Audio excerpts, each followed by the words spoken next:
Ке има толку многу IP адреси, толку многу уреди, сензори, работи што ги носите на себе, работи со кои содействувате што нема дури ни да ги чувствувате, тие цело време ќе бидат дел од вашето постоење, објаснил председателот на управниот одбор на Google. Замислете дека влегувате во соба, а собата е динамична. А со ваша дозвола и со сето тоа, вие содействувате со работите што се случуваат во собата. Се раѓа еден високо персонализиран, високо интерактивен и многу интересен свет. На трибината, наречена иднината на дигиталната економија, тој зборувал со извршниот директор на Vodafone, Виторио Колао, со главната операциона директорка на Facebook, Шерил Сендберг, и со извршниот директор на Microsoft, Сатја Надела. Колао се согласил со Шмид, споредувајќи го интернетот со водата, кислородот, во една утрагуста сврзана ситуација. Сепак, група професори на Харвард предвидуваат еден многу помрачен орвелски свет. Приватноста онаква каква што ја знаевме во минатото повеќе не е изводлива. Конвенционалниот поим за приватност е мртов, рекла Марго Селцер, професорка по компјутерски науки на Универзитетот Харвард.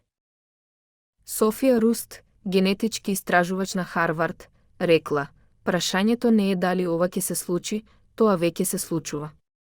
Денес живееме во состојба на надзор.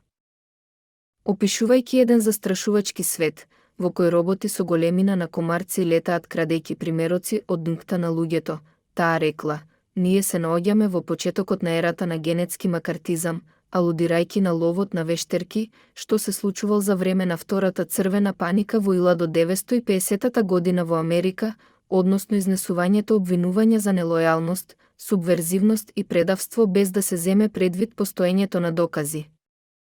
Но од друга страна интернетот во моментов го користат повеќе од 4,5 милиарди луѓе ширум светот, а социјални мрежи користат 3,8 милиарди од нив. Речиси 60% од светската популација е на интернет, а наскоро повеќе од половина од светското население ќе користи социјални мрежи. Просечниот интернет корисник поминува 6 часа и 43 минути на интернет дневно. Тоа е 3 минути помалку од лани, но сепак се уште е повеќе од 100 дена на интернет годишно. Доколку просечно спиеме 8 часа дневно, тоа значи дека интернет користиме повеќе од 40% од нашиот живот кога сме будни. Оваа година, луѓето поминуваат вкупно 1,25 милиарди години на интернет, а повеќе од 1/3 од тоа време ќе поминат на социјалните медиуми. Се разбира, количината на време што луѓето го поминуваат на интернет варира од земја до земја.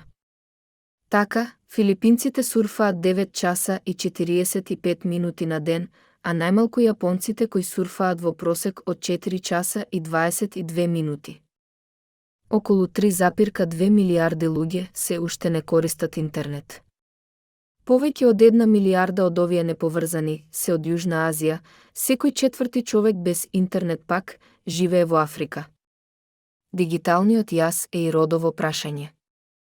Така, жените во Јужна Азија користат социјални мрежи 3 пати поретко од мажите. И уште полошо, секоја втора индика не знае дека мобилниот интернет воопшто постои. Global Opendex открива дека користиме мобилни телефони повеќе од половина од времето кое го поминуваме на интернет. Со оглед на тоа што 92% од корисниците на интернет во светот се поврзуваат преку мобилни уреди, оваа бројка може да биде помала отколку што некои очекуваа. Но, тоа значи дека компјутерите се уште не се даваат. Покрај тоа, 3/4 од корисниците на интернет на возраст меѓу 16 и 64 години продолжуваат да се поврзуваат преку лаптопи и десктоп компјутери.